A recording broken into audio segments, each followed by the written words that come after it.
Gonna draw a card. That's a little risky business. It looks like he has a Fatal Push in hand that he wants to play on the bird anyway. No, that's not so risky. Okay. Does he have another basic? Nope, he's got one force. It's actual just strip mine there. Nice. That is nice. Yes.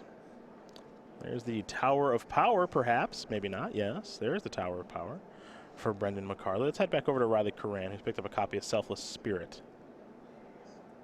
And sacrifice Misty Rainforest, will Riley. Figure out what land he wants to get here, and then he'll play the Selfless Spirit. So obviously something that produces white mana. And it will be a Hollowed Fountain. Gonna head back over to Brenden McCarley now.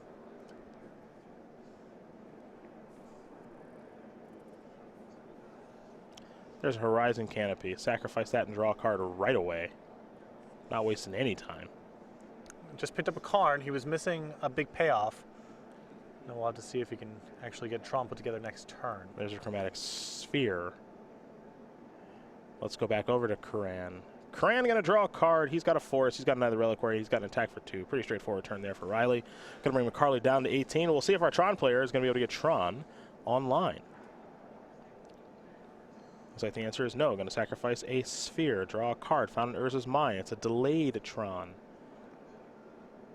here for McCarley.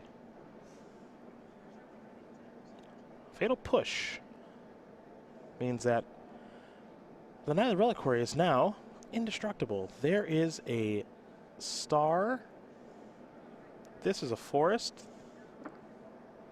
I hope he doesn't Fatal Push this. Yeah. Because that would be bad. You'd want to do that on the upkeep where you're feeling so inclined. Yep. Because it is indestructible until end of turn. But coast is clear here. We head back over to Curran. Just going to pass the turn back after playing a Breeding Pool. McCarley here with an Oblivion Stone.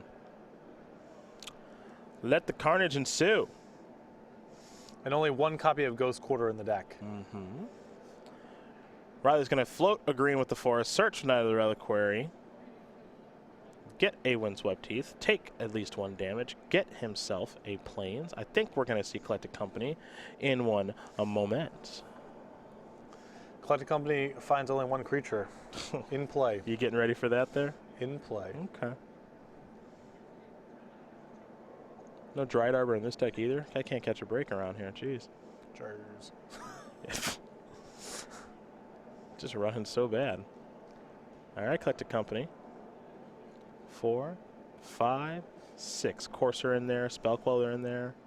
He's going to take those 2, which means that Karn will be solved here in just a moment. Top card is Path to Exile. Curran's untapping and drawing. Top card here from Courser's Noble Hierarch. Karn down. We're going to go back over to McCarley now. Another big threat here from Brenden. That might wrap it up, folks. Yeah, Ulamog and Oblivion Stone, so he's got plenty to work with here. That's going to make things very difficult here for Riley Curran.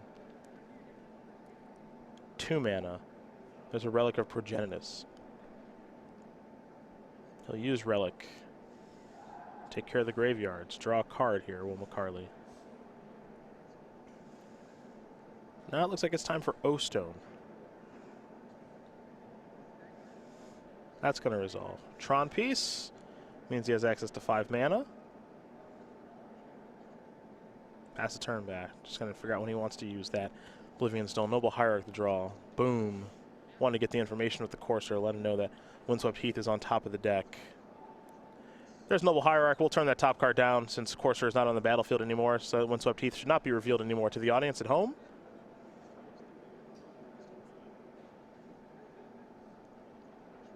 There we are. 4 mana. Sylvan Scrying. Tron's starting to flex its muscle this game, Patrick. Well, this is what we spoke about, before we went to the match. It's not this Band Company deck is not really disruptive to opposing mana bases, even though Curran did draw his 1 copy of Ghost Quarter, and he's not particularly fast, as we've seen. Mm-hmm. He's not particularly disruptive to spells in general. And once McCarley has gotten Tron online, he's just Curran's just at the mercy of McCarley's draw steps. All the big stuff is really hard to beat. That's a Wormcoil Engine. This is a Path to Exile. And I think McCarley just trying to get that path out of the way so Ulamog can clean up the leftovers. Yeah, that's what it appears to be. And in combination with Sanctum of Ugin, Ulamog's going to be able to search for some more goodies as McCarley will draw a card. Picked up a copy of Urza's Mine.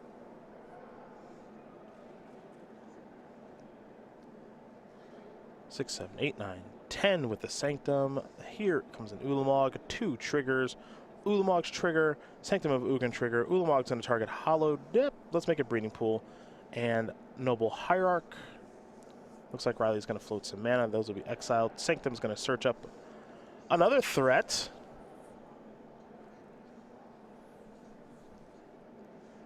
Oh, that's cool.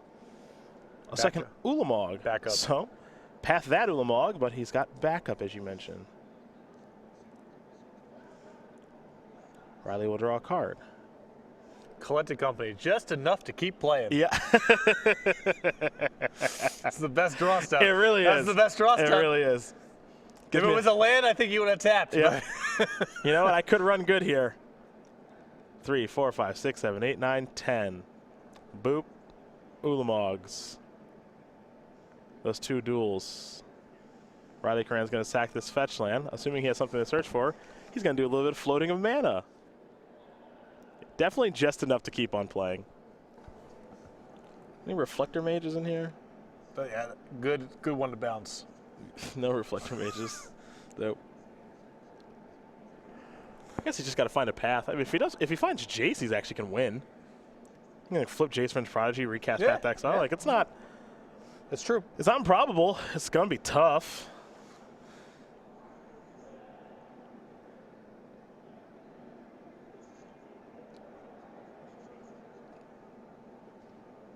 All right, top 6 picks to click. Side Pride Mage ain't exactly it. Eternal Witness, that works. That gets back the path. We are playing Magic still. Boy, oh boy, oh boy. And Curran has enough white sources here that McCarley can't cut him off of white. So. Uh-huh. And McCarley's hand is just lands. So Riley will draw. He actually drew a Noble Hierarch too. Boy, this is fun. Easy, easy, easy. I'd use the planes for the path. Ooh. That's the easy part. Let's do that. Let's do that. But now, you know, the question here is just the amount of pressure that Curran can generate too, because Tron has so many redraws in the spot into some other big haymaker. So much of the deck is just cantrips. Mm-hmm.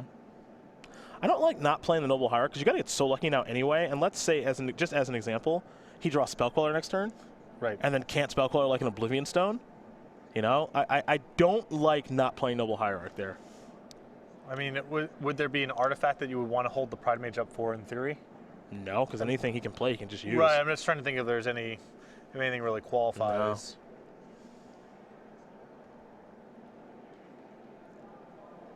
No. Or Jace Fringe Prodigy as a draw step too. Yeah, which is really good right now. Well, good enough. Whatever other blue cards. What would have been good based on the information that Curran had last turn. Yeah. It would just be tough right now if Riley were to draw Spellqueller this turn, decides he has to cast the Hierarch, and then Brenden draws Oblivion Stone. That'd be the nightmare scenario. Brenden trying to figure out what land he wants to search up.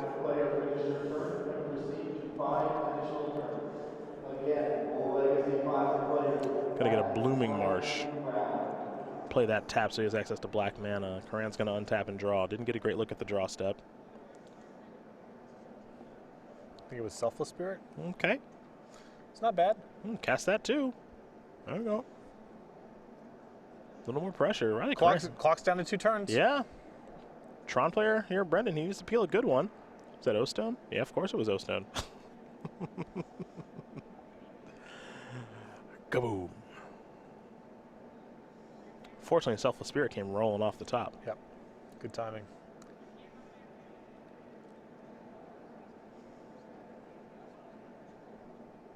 He'll pass the turn back. Curran will draw. I think that may have actually been Spellqueller. Yeah, it was. Now he's got to cast a Noble Hierarch, probably. I don't know. He may want to leave himself with some sort of leftover here in the event that he gets swept. No, it's an ooze. Oh, because this is lethal. Because he's down to 5, I think. Peel. Carnage. He's at 4? Yeah. Karn's, if he's at 4, then Karn's no good. I think he's at 5. Yeah, I thought he went from 9 to 5. He should be at 5, I'm pretty sure. Now he's at 1. No, Actually, yeah, you got to kill Curran. Yeah. Okay, you got to kill Curran. They don't have to, but I think it seems correct to me. There's a birds. Ah, the redraws. Here we go. Sack draw with a star. Hey, nice Tron lands. It's not over yet. It's not over yet. Still not lethal. It's not That's over right. yet. On tap and draw. Courser of Crew fix the top card. You're at 1. And what's good now is that he's actually beating Worm Coil Engine with the Hierarch back in the chamber because he can just Exalted attack with the bird. So now we're down to Oblivion Stone, I think. I think we're down to Oblivion Stone, Ugin, or bust. Carnage ain't it. Karn is not it, folks. Riley mulled a 5 this game. It's very impressive. Apparently. And 2 Ulamogs resolved. I was here when that happened. 2 Ulamogs resolved. That's tough. 2 Oblivion Stones resolve? At least. Yeah, you're dead. Riley Curran, everybody. Going to win game number 1 here over Brenden McCarley. I'd be a little frustrated too. As Bank Company going to win game number 1 here over Green Black Tron. Though I do like the revealing of the hand. It's like your deck has no instants. I know. Yeah, I know you don't. I know you don't have anything. Your deck's just lands and sorceries. I know that. If it had an instant, you would have cast it. Yeah. So I understand. Anywho. That. We'll get ready here for game number 2 in just a moment. But we got here a few quick messages from our sponsors.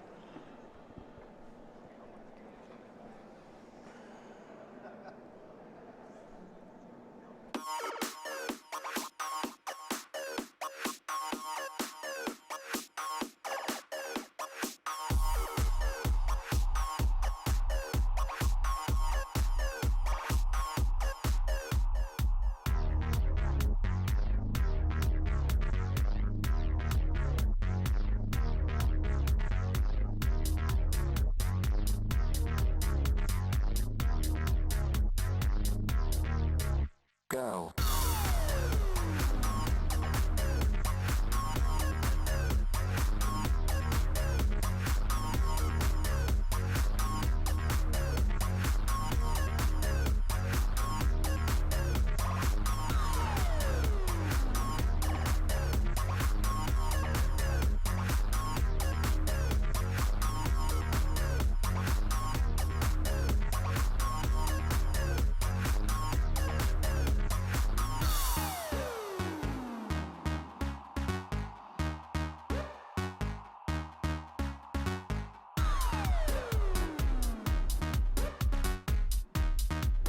Let's take a look from sideboard, shall we? Between Riley Curran and Brenden McCarley, who Riley Curran stealing game number 1 there on a mulligan to 5, beating 2 Ulamogs and 2 O-Stones, everybody.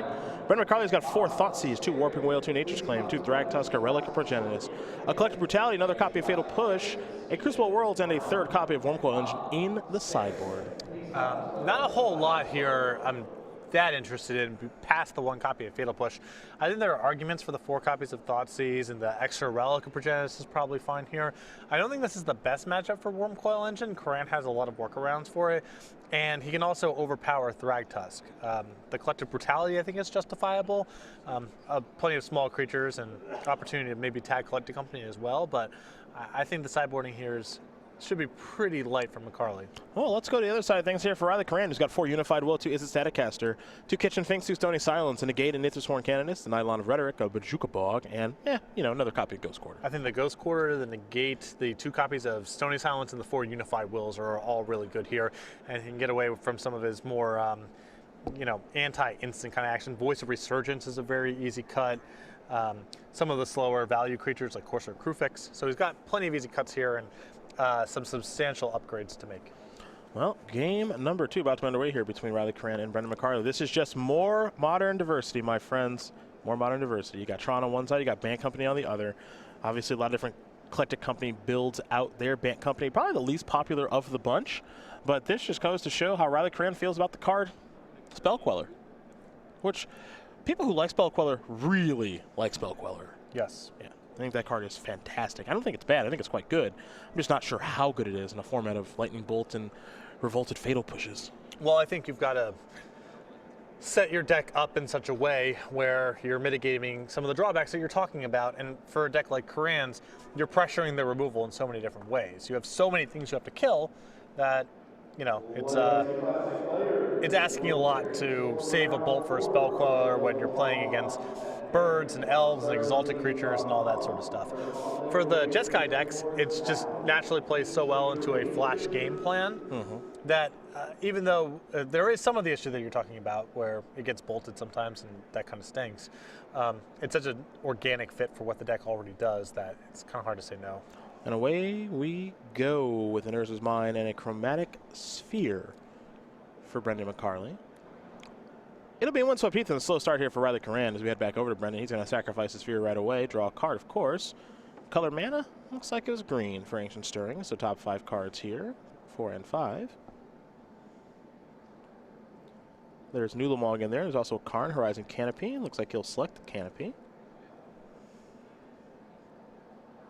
Take 1, Will McCarley.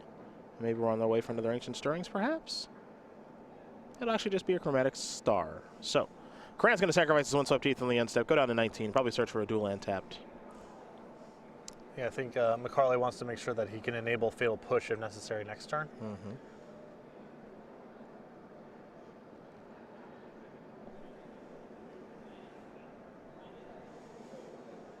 So we're going to head back over to Curran now. Also, it's pretty good operations to cantrip prior to casting your Stirrings the following turn, because you get more information on the draw step. If you find Tron piece number 2, then you know what Tron piece you're looking for. Stony Silence. Problematic. Good card. Here's an Ancient Stirrings. Top 5 here for McCarley. There is a Tower of Power, an Ugin, and a Power Plant. He will take the Tower. Will McCarley. Tower will be the land for the turn, and McCarley will pass the turn back over to Riley Curran. You see why Curran kept a slower hand, banking on the power of Stony Silence, a heck of a haymaker card from the sideboard to be good. It's just one piece of the puzzle. You can still lose to other stuff, for sure, but Stony Silence, quite powerful against Tron, and particularly for a deck that's trying to, you know, put a lot of permanents on the battlefield, getting to cut off Oblivion Stone is a big deal. Here is Knight of the Reliquary now. Horizon Canopy will be sacrificed. Wormcoil Engine has been drawn.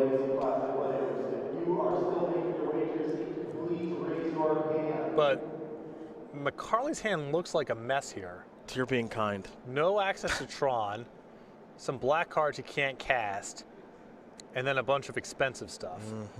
Now, he is one Tron piece away from having a functional hand, possibly, but this Knight of the Reliquary can now start going on the offensive, spinning up Ghost Quarters and cutting off Tron. See what this is going to be. It's another Knight. Pass that turn back.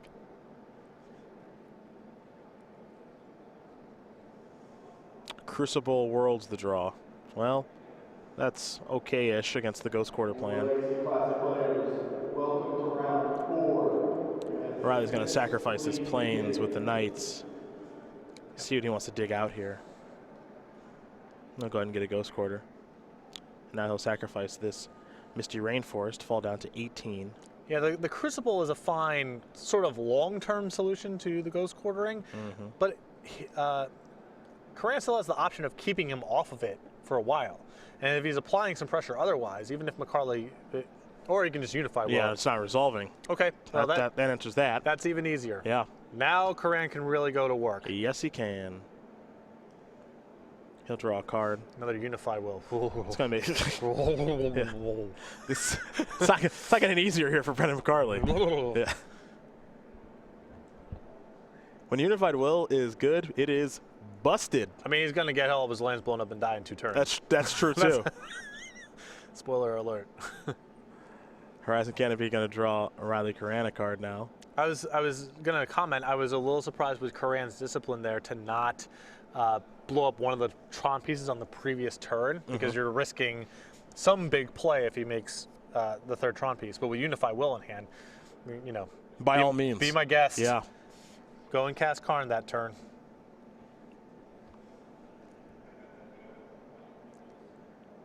Riley Curran, cool, calm, and collected right now, and I would be too. He is in the driver's seat. Taking a look at that graveyard. 1, 2, 3, 4, 5 lands in the graveyard. It's been really impressive. I mean, deck list to deck list, I thought Curran was really far behind here. And Game 1 was a very impressive comeback, and this has just been a clinic. Yeah. And these knights, when they're working, they are hard to beat. One of my favorite designs, honestly, Knight of the Reliquary. Oh, it's sweet. Looks like there's some beatdowns there. It's a sweet design. Nothing to be concerned about, of course. Tron cannot be online next turn. Unified Will in hand. Who knows what else? McCarley's going to take a big shot. Going to fall down to 10. And there's another Ugin. Yeah, we are all done here. Riley Curran going to win this match over Brenden McCarley. 2-0. Bant Company going to destroy Green-Black Tron. 1 on a mulligan to 5. Second kept 7. Stony Silence. Hello and goodbye. Yeah, that was, I mean, a 5-card hand in Game 1, and looked like he was getting rocked. I mean, McCarley got to do his thing. He assembled Tron and played a bunch of 7s and 8s, Oblivion Stone multiple times, Curran multiple times, Ulamog multiple times, and Curran was just able to hang around with his small utility creatures. Were able to keep his head above water, be just disruptive enough, just apply enough pressure to take that first game, and then Game 2, Stony Silence, Unified Will, really flex their muscles. So, here's the bad news. The bad news is all of our other matches are in Game 2 or Game 3, so we can't move that way, so we have to head to a break. Here's the good news. We're going to come back a little bit early. Actually, kind of a lot early, because that match was pretty fast. Yeah. Come back. We're going to take some questions from you guys. We're going to talk about a bunch of Rivals of Ixalan cards as well. So just talk to Nick. He's not able to move anybody over. So here's what we're going to do. I'm going to get the old phone out here. Hashtag at SCG Tour. Excuse me, at SCG Tour. Hashtag SCGCOL. Send them to me. Send them to SCG Tour. I can get access to all of them. Don't. Nope. Just nope. Don't bother with that. Modern Rivals of Ixalan. Any questions you guys have? Great Rams game yesterday, if we want to talk about that. Just really put you to bed yesterday. Yeah. The goof. I was just, yeah, I was peacefully snoring. Jared the Goof Goff with a embarrassing display last night. I don't know. He's a year 2 quarterback. Falcons defense. You know, what are you going to do? Apparently it's good. Takes time. Takes time. Well, you're so understanding. Takes time to be good at things. Yeah, so understanding. It takes time. So we take a break here. We're going to come back in 20, 25 minutes, something like that. Take questions from you guys. Work our way to the back end of this particular round into the front end of round number 13. So we'll see you guys back here from all that from Columbus just a bit.